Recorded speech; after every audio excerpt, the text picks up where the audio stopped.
Nous sommes le dimanche 22 août 2021, c'est l'heure de la revue de la presse et des médias israéliens en direct de Jérusalem sur Radio Kalita.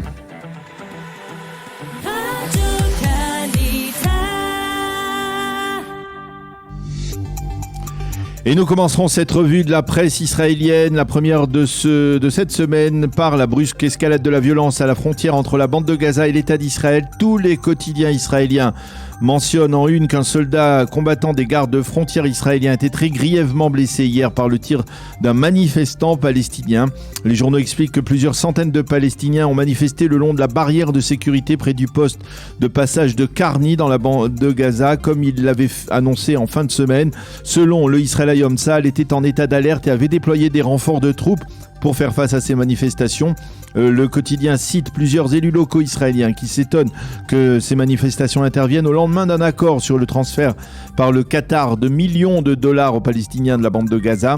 Le président du conseil régional de Sdot Negev, Tamir Idan, est furieux. Ce qui se passe actuellement, c'est le résultat de l'absence de dissuasion.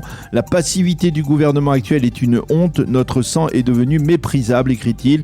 En manchette du du Yediot Ahronoth, on trouve également un seul mot, aslama, ce qui signifie en hébreu escalade. Et Yossi Yehoshua se montre très critique, lui aussi, envers le gouvernement dans son analyse de ce regain de tension. L'échelon politique, écrit-il, a tout fait pour aller de l'avant vers un règlement avec le Hamas, mais hier, dès que les manifestations ont commencé, il aurait dû annoncer le gel du transfert des fonds qataris vers Gaza. Tant que ces manifestations se poursuivraient, l'armée n'a pas réagi avec l'agressivité indispensable dans ce genre de situation, écrit ce matin Yossi Yehoshua dans le Yediot Ahronoth. Alors ce matin, pour coller au plus près de l'actualité, il faut lire les sites d'information, par exemple ceux du Haaretz et du Maariv, qui nous annoncent que Tsahal a finalement décidé de riposter. Le porte-parole de Tsahal a indiqué durant la nuit que l'armée de l'air avait bombardé des positions diverses du Hamas. Nous considérons le Hamas comme directement responsable de cette escalade, a affirmé le porte-parole. Et puis les sites d'information nous fournissent le nom du soldat qui a été grièvement blessé. Il s'agit du sergent Bar-El Adaria Shmueli, 21 ans, de Be'er Yaakov, qui appartient donc à l'unité des Mistarvim, des gardes frontières. Il est tireur d'élite. Dans cette unité, il a été grièvement blessé à la tête et hospitalisé hier à l'hôpital Soroka dans un état critique. Son pronostic vital est engagé. Revenons dans l'Yediot Ahronoth ce matin avec l'éditorial de Sever Ploutsker, un éditorial qui se rajoute aux nombreuses analyses publiées dans les suppléments des journaux du Shabbat sur la chute de Kaboul et la fuite en avant des Américains. C'est une honte, titre Ploutsker ce matin.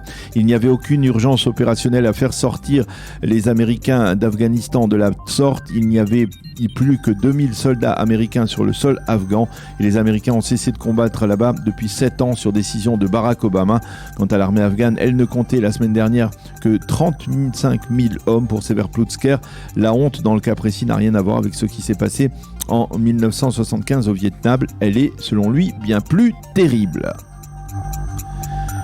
La lutte contre l'épidémie du Covid-19 se calque ce matin presque entièrement sur le défi de la rentrée scolaire en Israël. En effet, c'est aujourd'hui que le gouvernement décidera si la rentrée scolaire se fera bel et bien le 1er septembre ou plus tard, c'est-à-dire après les fêtes de Tishri. C'est l'heure de vérité pour l'éducation nationale, titre en manchette le Israël Hayom.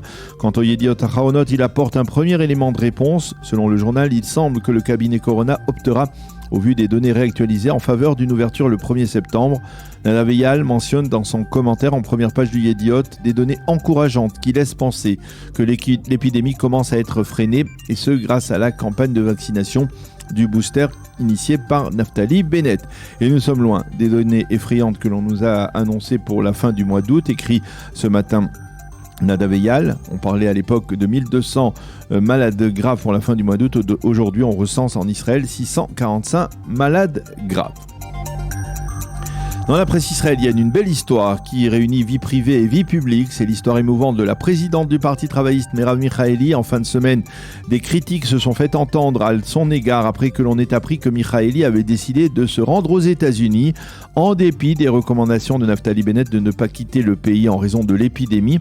Hier soir, Mirav Michaeli a publié un post dans lequel elle révèle les raisons de ce voyage. Ce voyage était en fait destiné à ramener des États-Unis son premier fils qu'elle a eu avec son compagnon, le comique Lior Schlein, grâce aux bons soins d'une mère porteuse américaine. C'est l'aboutissement d'un long parcours d'épreuves, mais c'est un parcours d'amour, a-t-elle écrit dans ce post. Et la photo de ce post est celle du célèbre couple avec son petit bébé.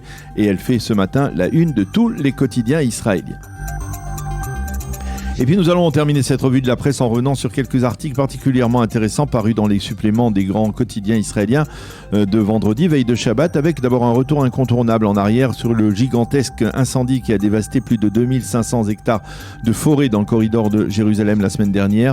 Le Yediot Aharonot publie aux côtés de nombreuses photos de terre brûlée les témoignages de Shura Zuckerman qui raconte comment elle a échappé de justesse à l'incendie, d'un forestier du KKL qui n'a pas souvenir d'un incendie d'une telle ampleur, d'un pompier, Ethan Soref, qui affirme avoir assisté à l'incendie du jour du jugement, et de Nissim Ben Yehuda, le président du conseil de Givat Yaharim, qui parle avec tristesse de sa Toscane dévastée, et des responsables enfin de l'hôpital psychiatrique Etanim, dont les patients ont failli se retrouver prisonniers par les flammes. Le supplément Yokan du Makor Rishon, lui aussi parle de terre, mais cette fois en Galilée. Il s'agit de terres agricoles comme celle de la région de Har Tavor en Galilée, qui ont été mises en vente par des Israéliens de la région, en sachant que les acheteurs seraient dans leur immense majorité des Arabes israéliens, prêts à payer le prix fort pour être propriétaires de ces terres.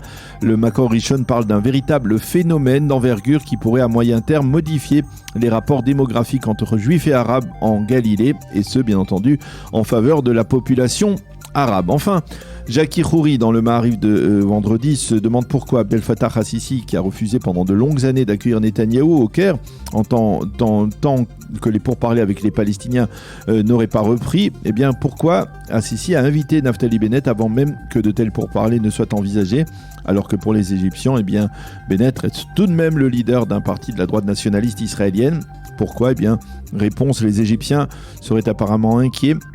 Leurs deux amis Netanyahou et Trump sont partis. Ils se font du souci pour l'avenir proche de la région. C'est la fin de cette revue de la presse et des médias israéliens de ce matin.